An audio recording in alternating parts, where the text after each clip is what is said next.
వినాయక, ఎవరు పుట్టినరోజు ఎవరు చేసేదా? పోయి మీ అమ్మ నాయన్ని అడుగుయా. రోజు మమ్మల్ని చేయమంటావా? ఒకరోజు కూడా మీ డాడీ చేయలే పుట్టినరోజా? మా కొడుక్కే మేము చేసుకుంటాము మా పుట్టినరోజు, వాళ్ళ కొడుక్కే వాళ్ళు చేసుకుంటారు. మరి నీ పుట్టినరోజు ఎవరు చేసేదా?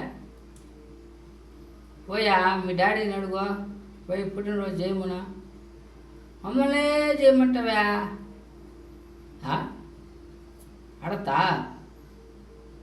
అడుగు అడుగు, పుట్టినరోజు చేసుకో, పైకి పో, డాడీ దగ్గర పోయేసి పుట్టినరోజు చేయి డాడీ, నాకు అందరూ చేసుకుంటున్నారు, నాకు కూడా పుట్టినరోజు చేయి డాడీ అని అడుగు. ఏదా అడుగుతావా? అడుగు పోయి. ఉంటా మరి.